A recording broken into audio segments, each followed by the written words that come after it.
So I want to begin today by asking you to think about how you would define futility. How would you define futility? I think I define futility as something that's ineffective, maybe something that's pointless, maybe something that's useless. Well, I've been thinking about the idea of futility quite a bit this week. You see, this past week I attended a workshop on Zoom for ELCA pastors who serve in Ohio. And the main topic that was discussed related to finding ways to have respectful, healthy dialogue between ourselves and people who differ from us politically. Now, obviously we know we live in a very divided world and that politics have become a very hot-button topic, a topic that can divide us so easily. So we talked about setting aside personal beliefs and biases so that we might be better able to listen to others' viewpoints with the hope of engaging in healthy dialogue with them. And again, in the very divided America that we live in, I was so thankful to be able to have this discussion. Because in my role as a pastor, I want to seek unity. I want to be a voice of unity, especially in this pulpit. If the heart of the gospel is love, then we all have a responsibility to find ways to listen to each other, to learn from each other, and to treat one another with dignity, no matter our beliefs. But even as we examined methods for building relationships and having healthy dialogue among opposing viewpoints, I found myself thinking about how futile that task might be. Now, I know that sounds cynical and pessimistic, and I'm okay, I'll own that. But what I mean is that we live in a 24-hour news cycle world.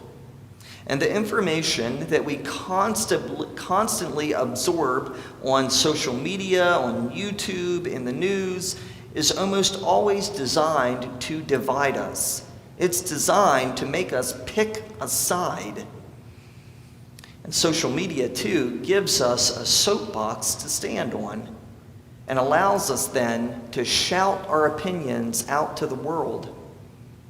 And those opinions are mostly influenced by talking heads in the media and on the news. And so I believe, sadly, that we can't truly escape all the influences around us. Influences that make money when their own loyalists, that would be you and me, become more polarized.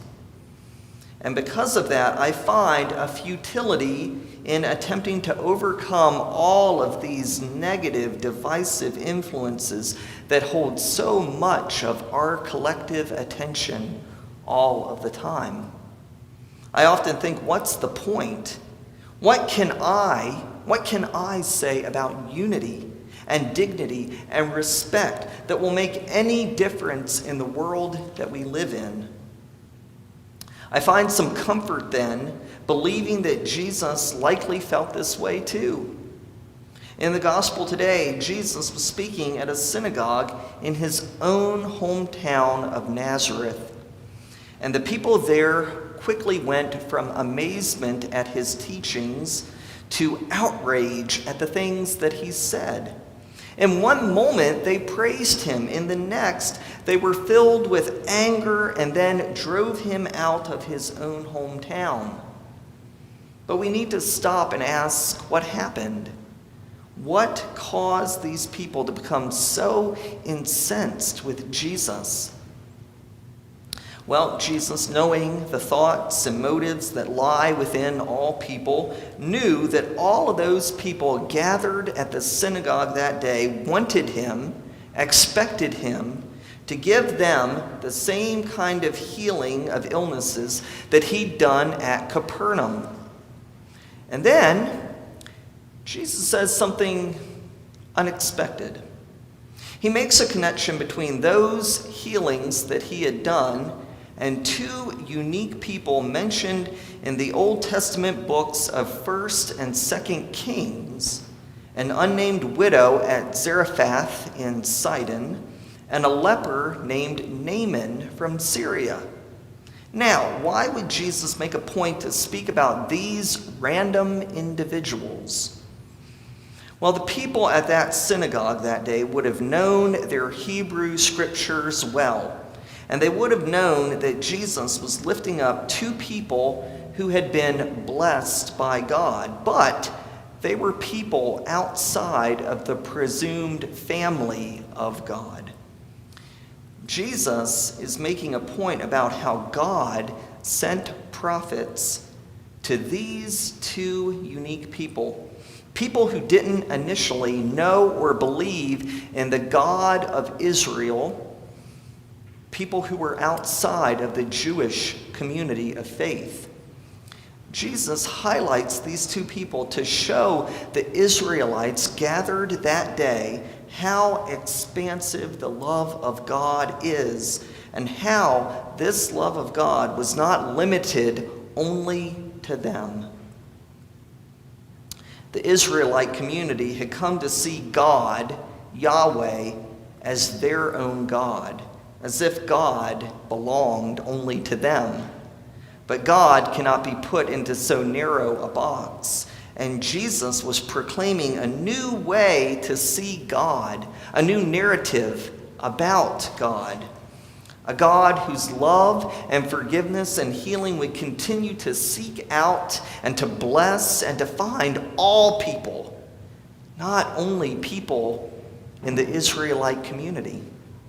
And upon saying all of this, the people, they got up and they took Jesus, I imagine very violently, out of that synagogue, out of the town, and up to a cliff. They had become so angered with him that they wanted to kill him right then and there. And so when I speak about futility, this is an example of what I mean. Jesus was doing something that we often call speaking truth to power. He was challenging people's mindsets, their own views about themselves and about the God that they believed in. And when people have something to lose, or when they feel threatened, they often lash out in terribly unhealthy ways, as these people did in Nazareth that day. And so it seems to me too often that following the example of Jesus might very well be futile. I mean, if I'm honest, seeking unity and harmony, loving my enemies, forgiving people who have wronged me, working for justice and peace in the world, it all seems a bit futile. I don't know that my faith and my actions can make any lasting difference. And yet we are called to do all of that. Jesus tells us to take care of those who are poor.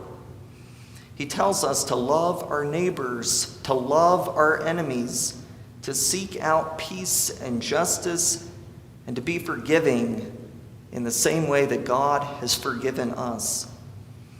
And we're called to do all of this even if it's futile. We are called to love one another even when that love won't be reciprocated. Jesus, on that day, on that cliff outside of Nazareth, he stood in the face of futility. He stood in the face of division. He stood in the face of hate. And he proclaimed the limitless love of God right in the middle of it. And then, later, he showed that love by giving his life for people who didn't want to accept him. He believed in God's ability to reconcile all people back to God, even if they fought against it. He believed that all people made in the image of God deserved to be loved and forgiven. And so you and I, have a holy example of why we continue to be faithful disciples of Jesus. We have an example of why we continue to love, to forgive, and to seek unity, even among those whom we disagree with.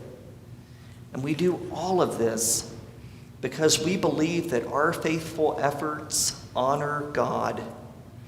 They honor the one who stood in the face of futility and chose to love anyway. And so we don't give up. We press on because God did that for us.